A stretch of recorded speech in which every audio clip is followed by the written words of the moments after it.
A.K. Napo. Again, the member of the courthouses and bungalows in many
the Honorable Minister.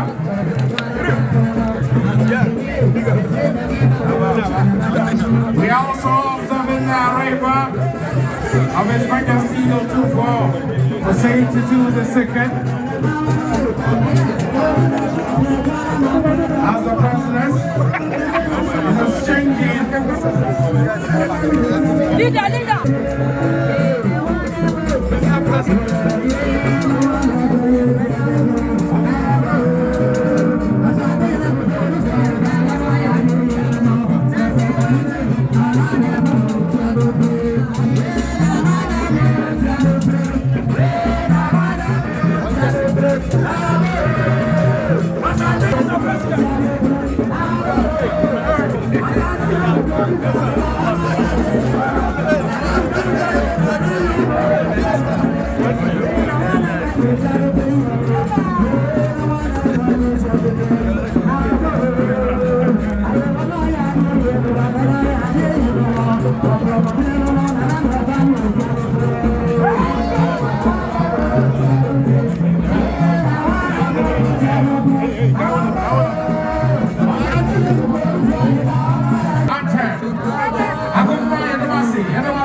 Now the national anthem.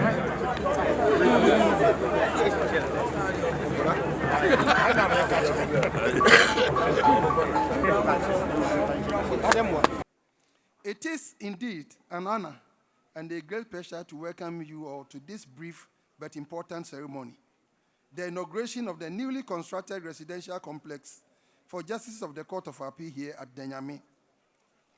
Today's event marks an epoch in the history of the judicial service of Ghana. Of course, our journey so far has not all smooth sailing, even as we have worked at improving the legal and constitutional framework within which we operate and sought to enforce the highest standards of professionalism among all strands of the judicial system.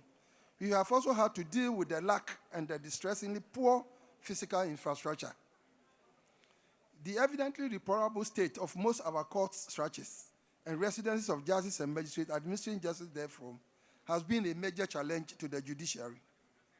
On an occasion like this, I call to mind immediate past predecessors, in particular, Justice Georgina Theodore Wood and Sophia Abna Boafuwa Ekufu, who pioneered the infrastructure drive. My lords, I'm most grateful. In October 2008, His Excellency President Ajekum Kufuor inaugurated the Court of Appeal complex at Edum, Kumasi. This was meant to extend the services of the appellate court to the Ashanti region in particular, and the northeast sector of the country in general, to reduce the ever-increasing backlog of cases at the Court of Appeal in Accra and the delays emanating therefrom. However, we were confronted with the challenges of lack of residential accommodation for the Justices of Appeal, who had to shuttle between Accra and Kumasi and later Tamale in the third week of every month to hear appeal cases brought before the court. Our gathering here today is as a result of the government's responsiveness to the persistent call to urgently address the obvious gap in judicial infrastructure. And from the outset, I wish to express the profound gratitude of the judiciary and judicial service to His Excellency the President of walking the talk at the swearing-in of some justices of the High Court 2 years ago. Your Excellency, you announced that government was going to construct over 100 courthouses and residential accommodation throughout the country for the judiciary. Today, the promise has materialized. Your Excellency, thank you for listening when we called. Our deepest appreciation goes to His Royal Majesty Otumfuo Osei II for providing 7 acres of prime land for this facility for free. Otumfuo, we are beyond grateful. We also want to thank the members of Parliament, the Minister for Local Government, for making funds available on time for the construction of this project. We are equally thankful to the contractors, consultants, and managers of the project, and workmen for the expeditious manner in which they have executed this project. To all our itinerant justices of the Court of Appeal, who patiently endured the discomfort and risk of having to travel from Accra to Kumasi and Tamale to hear appeal cases in the northern sector, I commend your manifest zeal, dedication to duty, and uncommon patience, my lords. We also applaud the justices who still have to shuttle between Accra and Cape Coast or Ho or Koforidua to serve the justice needs of our compatriots. I am confident that when resources are available again, befitting courthouse and residential accommodation will be provided to enable you work in a more conducive environment. For your information, land has been acquired at Adenta for a similar facility of this nature. Your Excellency, Your Royal Majesty, friends, partners, colleagues, countrymen, our judiciary is moving forward and we stand on the verge of history. Very soon, over 70 of the more than 100 courthouses and residential accommodation promised by government will be inaugurated. This is truly unprecedented.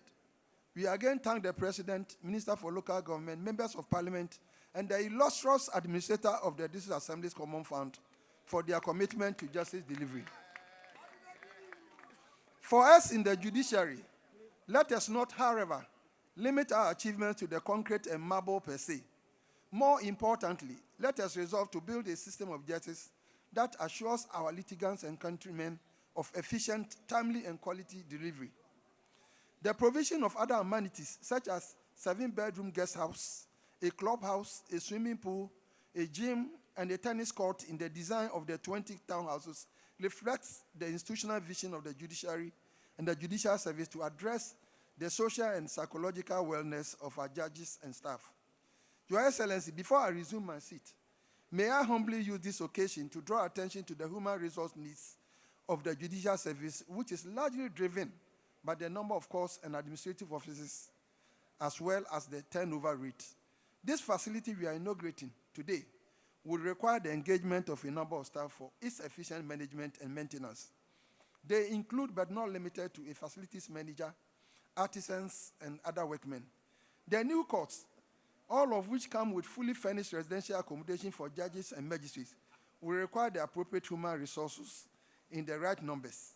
In other words, the increased infrastructure has direct relationship with the number of judges and magistrates and administrative staff. Averagely, each court will need a registrar, court clerk, interpreter, court recorder, cashier, bailiff, process clerk, and docket clerk, as well as other ancillary staff, including day and night security personnel, cleaners, gardeners, and drivers. I surmise that the service will require a total of 2,500 staff, including 117 magistrates for the Court of Appeal Residential Facility and the new courts. In view of this, it is imperative for the Ministry of Finance to grant financial clearance for the commencement of the recruitment process. Like Oliver Twist, we can only ask for more. I thank you for your kind attention, and may God bless us all.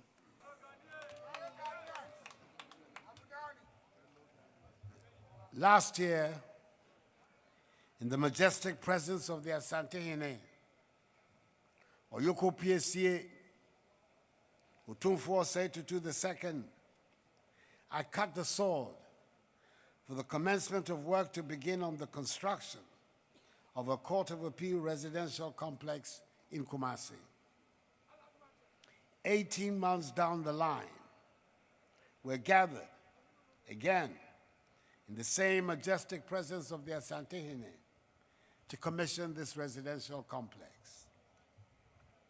I must at the very outset express the appreciation and gratitude of government and the people of Ghana to the Asantehene and Asantemine for their immense support for this project, including the generous donation of the land.